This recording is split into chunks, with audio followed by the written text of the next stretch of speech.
AT&T, the telephone monopoly that connected America.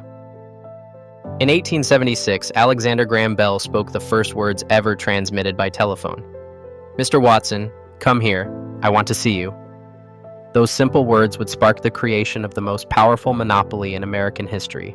What began as a single patent would evolve into American Telephone and Telegraph Company, a corporate empire that would dominate communication for nearly a century, connect a continent, and fundamentally reshape how humans interact with one another. This is the story of how Bell's invention became the foundation for a telecommunications colossus that generated more revenue than most countries, employed over 1 million people at its peak, and wielded influence so vast that the federal government spent decades trying to break it apart.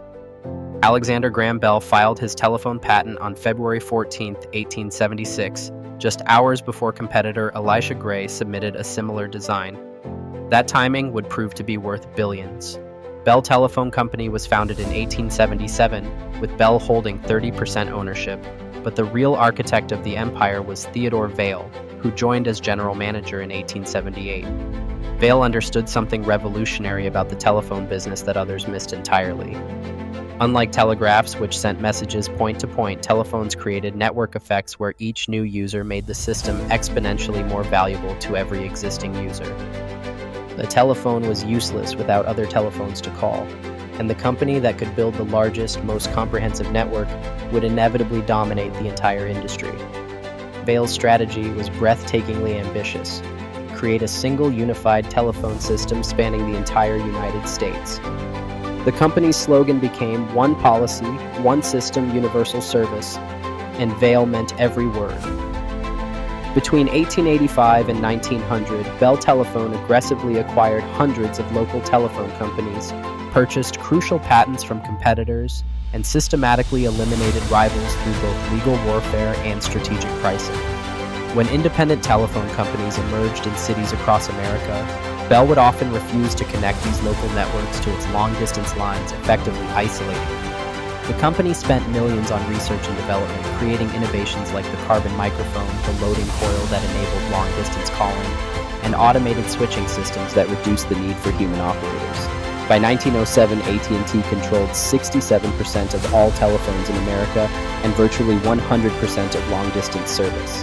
The company's vertical integration was staggering in its scope and sophistication. AT&T didn't just provide telephone service, it manufactured every telephone, every switch, every mile of cable through its Western Electric subsidiary. Bell Labs, established in 1925, became the most productive research institution in human history, generating innovations that extended far beyond telecommunications. These scientists invented the transistor in 1947, developed the first communications satellites, created the Unix operating system, and pioneered fiber optic communications. 7 Nobel Prizes emerged from Bell Labs research, along with thousands of patents that would shape the modern technological landscape. The monopoly's financial performance was legendary on Wall Street.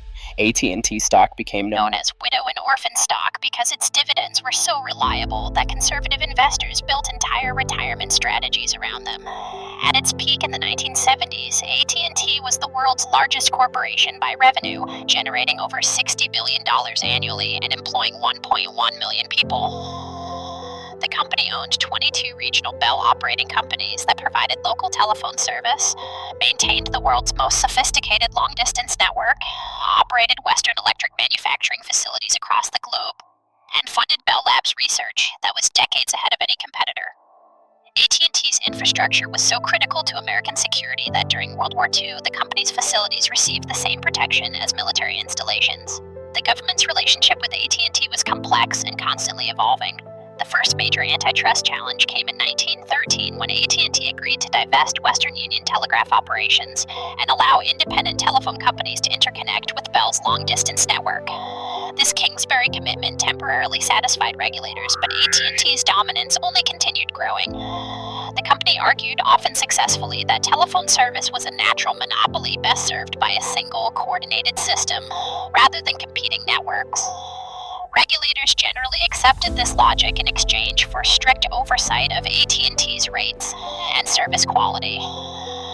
The Federal Communications Commission, established in 1934, created detailed regulations governing everything from installation fees to the color of telephone handsets.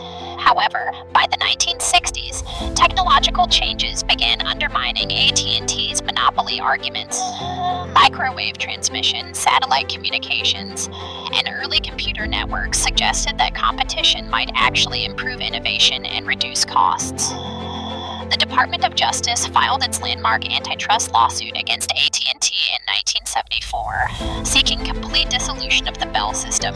The case dragged through courts for 8 years while AT&T's legal team fought every aspect of the government's case.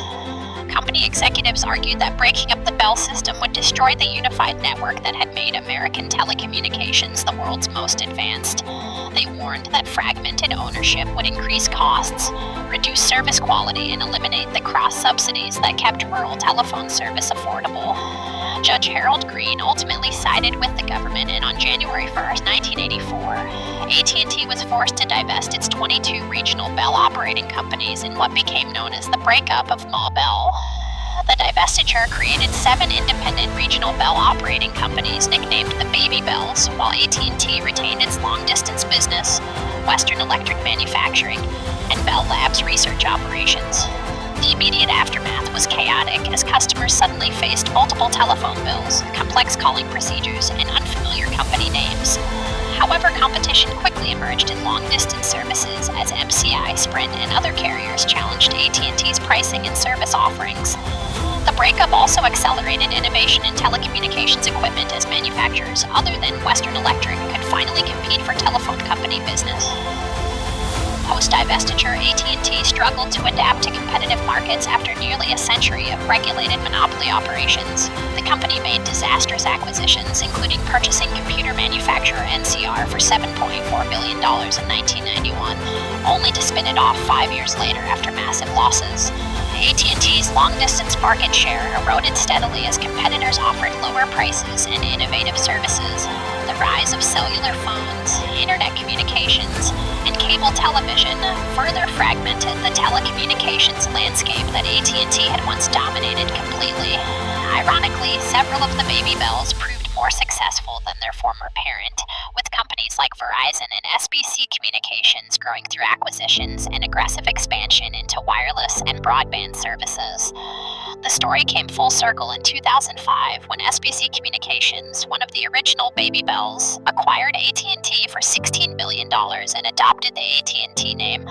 Today's AT&T is a fundamentally different company than the pre-1984 monopoly, competing in wireless services, broadband internet, and entertainment content through its ownership of Warner Media Properties. The company serves over 100 million wireless customers and remains one of America's largest corporations, but its influence is dispersed across multiple business lines, rather than concentrated in a single monopoly. The AT&T empire demonstrates how technological innovation, regulatory oversight, and market forces can reshape even the most entrenched corporate power structures. Alexander Graham Bell's simple telephone patent created a communications revolution that connected America, funded breakthrough scientific research, and generated enormous wealth for millions of shareholders. Though the monopoly era has ended, AT&T's legacy continues, shaping how humans communicate, work, and live in an increasingly connected world.